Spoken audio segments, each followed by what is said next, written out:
like just yesterday that we were at our first convention, where my husband accepted the Republican nomination and then became our 45th President of the United States.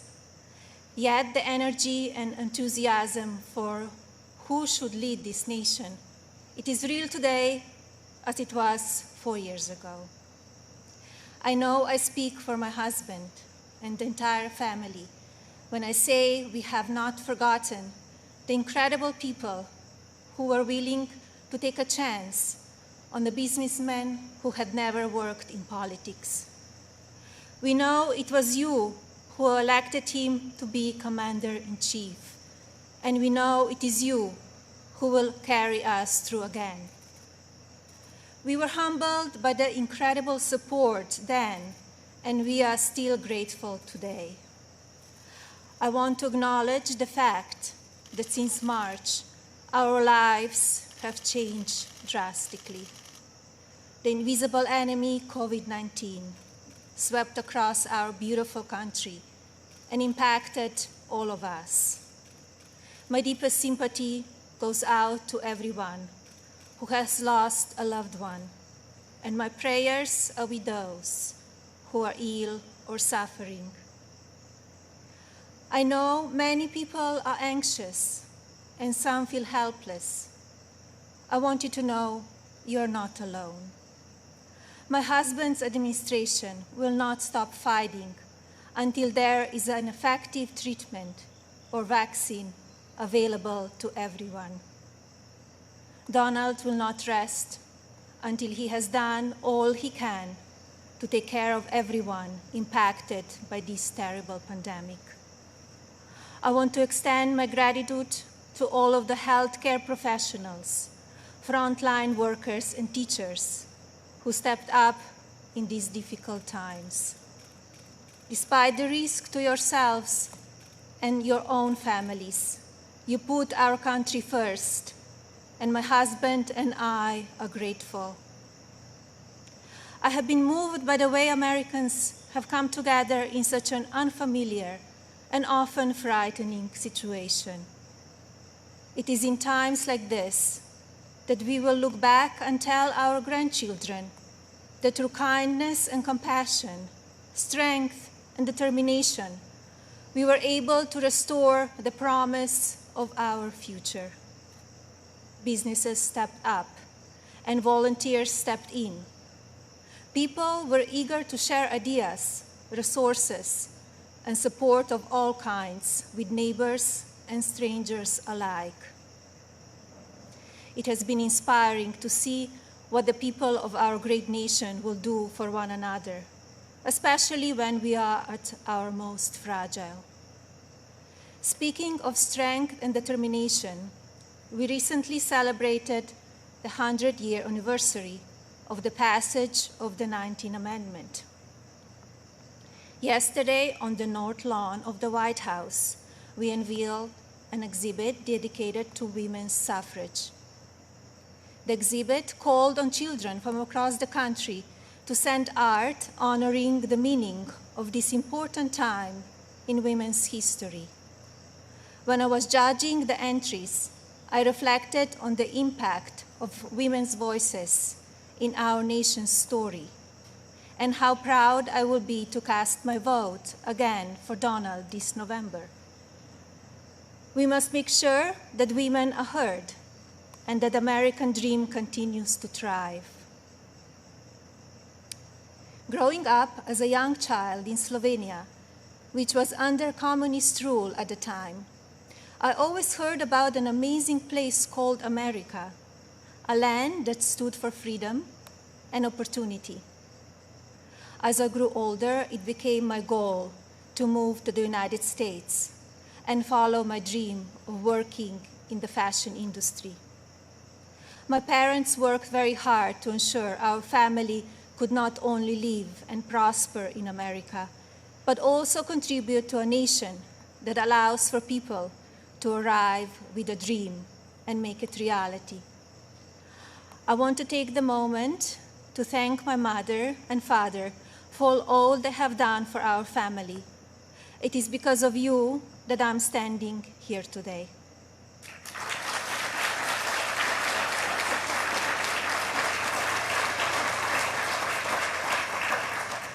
I arrived in the United States when I was 26 years old. Living and working in the land of opportunity was a dream come true, but I wanted more. I wanted to be a citizen. After 10 years of paperwork and patience, I studied for the test in 2006 and became an American citizen.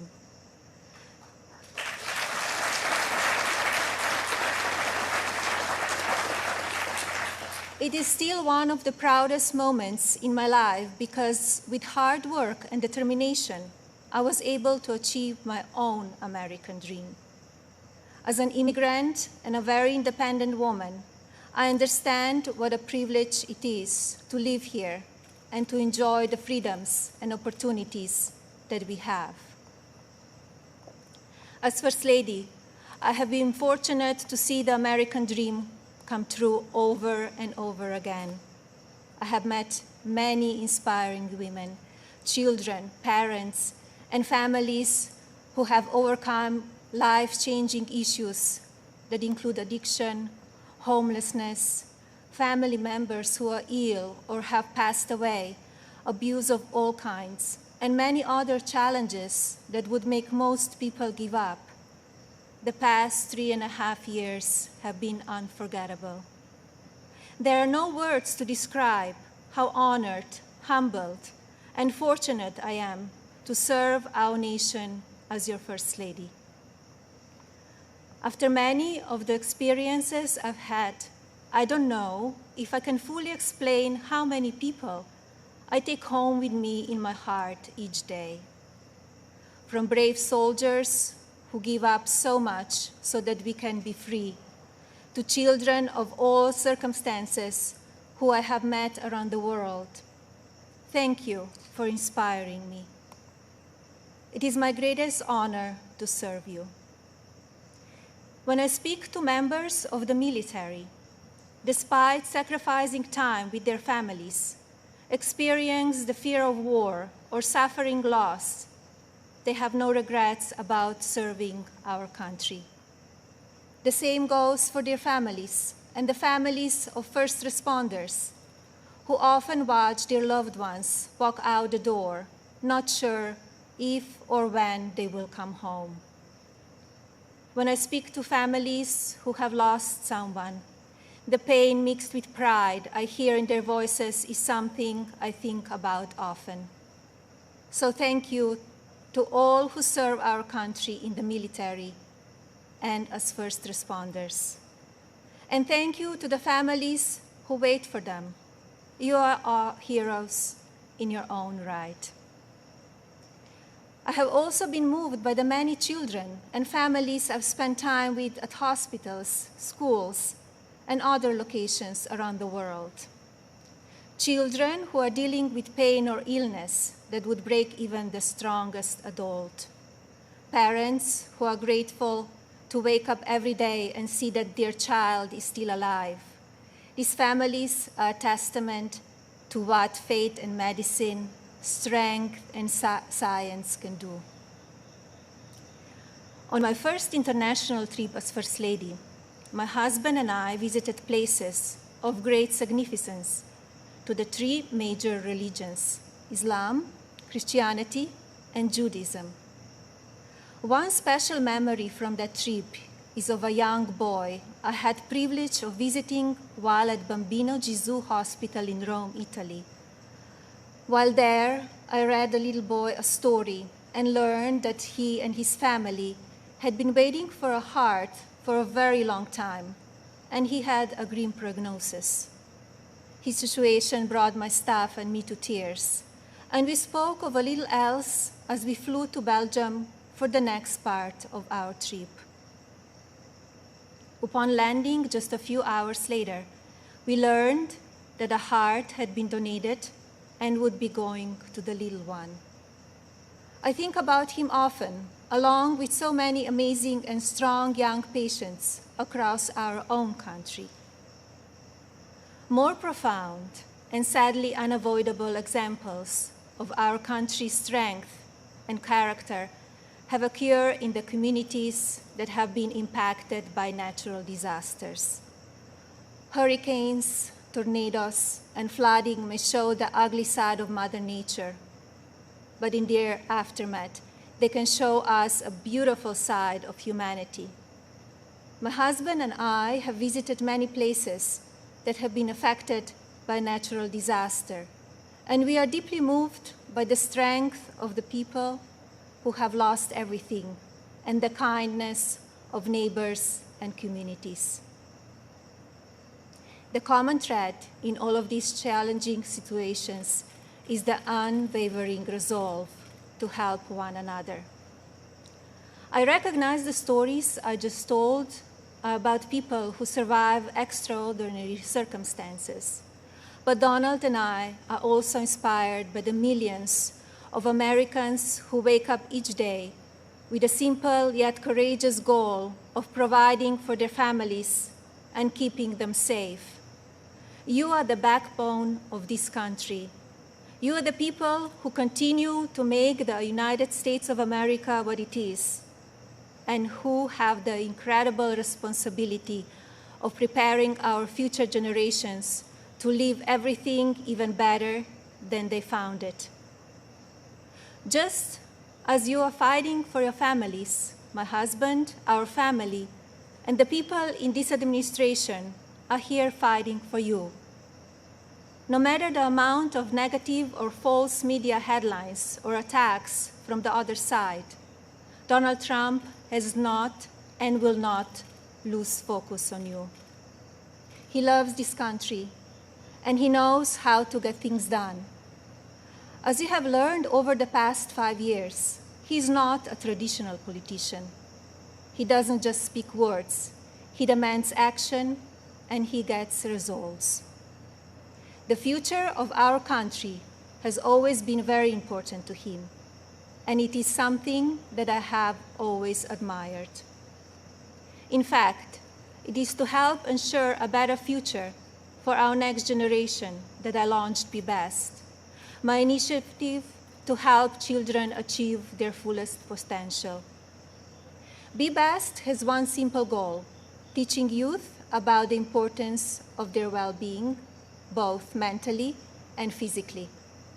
This also includes understanding online safety and the dangers of opioid and drug abuse.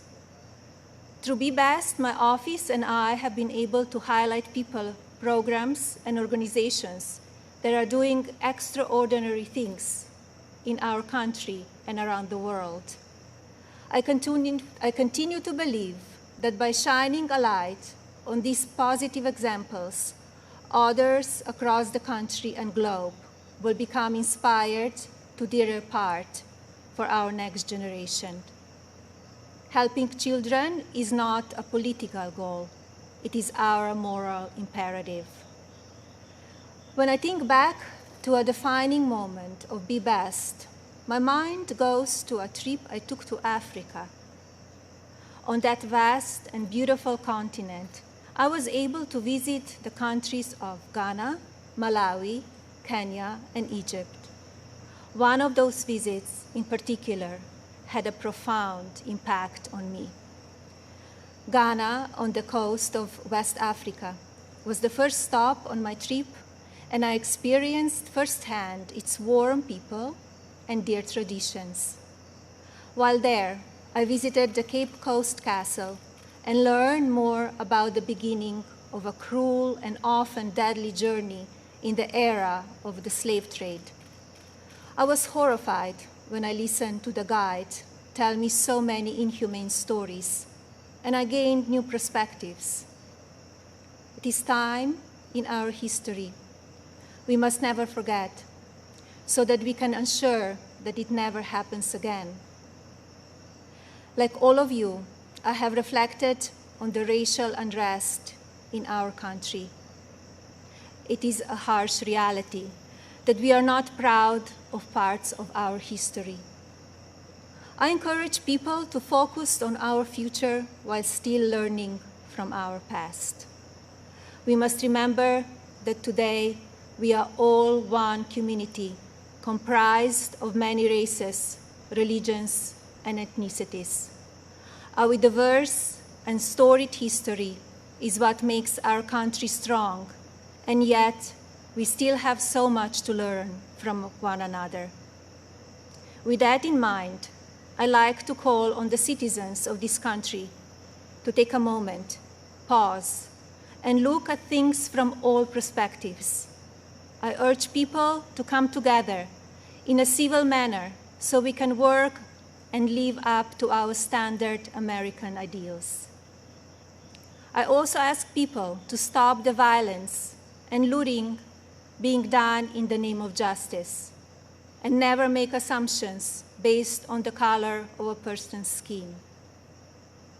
Instead of tearing things down, let's reflect on our mistakes, be proud of our evolution, and look to our way forward. Every day, let us remember that we are one nation under God, and we need to cherish one another. My husband's administration has worked to try and effect change when it comes to issues around race and religion in this country. He is the first president to address a special session of the United Nations General Assembly to call upon countries across the world to end religious persecution and honor the right of every person to worship as they choose. He has made substantial investments in our historically Black colleges and universities. This president also continues to fight for school choice, giving parents more options to help their children flourish. My husband knows how to make a real change. From the day that I met him, he has only wanted to make this country the best it can be. For many years, I watched him grow concerned and frustrated, and I'm so proud to see the many things he has done in such a short time. America is in his heart. So while at times we only see the worst of people and politics on the evening news, let's remember how we come together in the most difficult times. And while debate rages on about issues of race, let's focus on the strides we have made and work together for a better tomorrow for everyone. Our administration has also devoted historic resources and produced life-saving results by raising awareness around opioid addiction and drug abuse, especially for children. When so often the headlines are filled with gossip, I want to take this moment to encourage the media to focus even more on the nation's drug crisis. This disease is one that affects everybody. It pays no attention to race, age, or socioeconomic status. Addiction has touched every part of our society in some way. And now, more than ever, we have programs and medicine to combat it. We just need to talk about it openly. And you, the media, have the platforms to make that happen. To the media industry and as a country, I ask that we all commit to helping in our fights against drug addiction by talking about it even more. Especially as we battle the COVID pandemic, we need to remember that suicides are on the rise as people who are struggling with loneliness and addiction feel they have nowhere to turn. Parents, please talk to your children. Teachers and caregivers, pay attention to signs of addiction. Lawmakers, pass legislation that allows those who ask for help to do so safely and without fear, and to provide resources for organizations that help people impacted by addiction. When the stigma is removed, people will no longer be ashamed to ask for help, and lives will be saved. And if you are struggling with addiction, there is no shame in your illness. Please seek help. You are worth it. In my next 4 years as First Lady, I will continue to build upon Be Best and work with individual states to pass legislation to take care of our most vulnerable.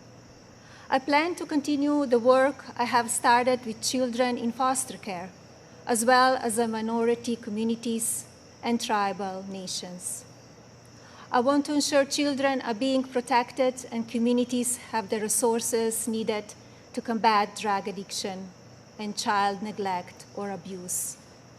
Like my husband and the administration, I will continue to encourage education that supports a child's individual needs.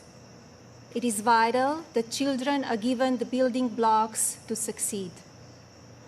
I also look forward to continue my work to restore the People's House, which is a lasting symbol of pride for our nation.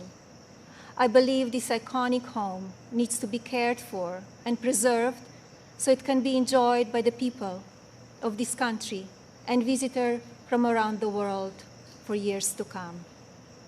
I'm passionate about this beautiful house, the grounds, and all they represent.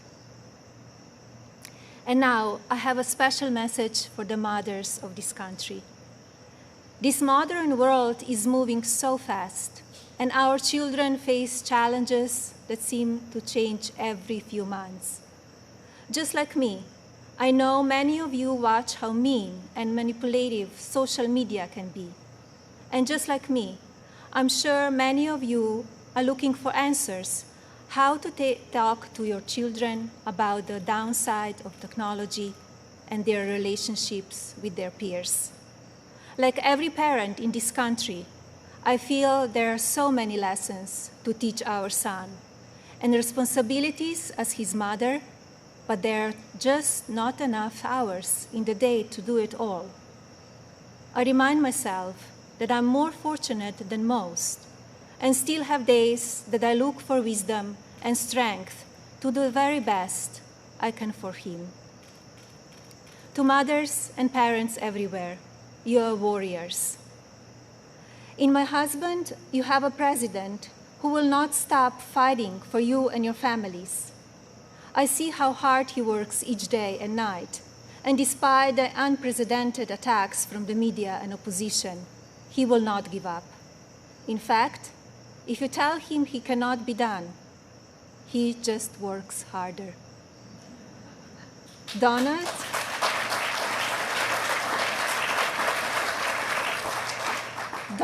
is a husband who supports me in all that I do.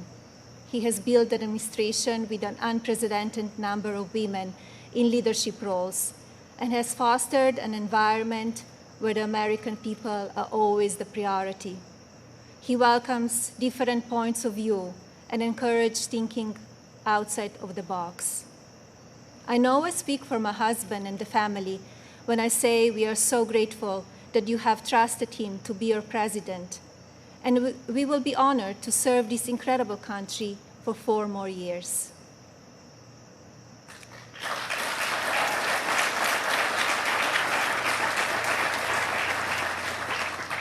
As you have heard this evening, I don't want to use this precious time attacking the other side, because as we saw last week, that kind of talk only serves to divide the country further. I'm here because we need my husband to be our president and commander-in-chief for 4 more years. He is what is best for our country. We all know Donald Trump makes no secrets about how he feels about things. Total honesty is what we as citizens deserve from our president. Whether you like it or not, you always know what he's thinking. And that is because he's an authentic person who loves this country and its people and wants to continue to make it better. Donald wants to keep your family safe. He wants to help your family succeed. He wants nothing more than for this country to prosper, and he doesn't waste time playing politics. Almost 4 years ago, we went into Election Day completely underestimated. Despite what is being said again this year, I know, just as you do, that Americans will go to the polls and vote on the behalf of their families, our economy, our national security, and our children's future. To vote for those ideals is not a partisan vote. It is a common sense vote, because those are goals and hopes that we all believe in. I believe that we need my husband's leadership now more than ever in order to bring us back once again to the greatest economy and the strongest country ever known. God bless you all, your families, and God bless the United States of America.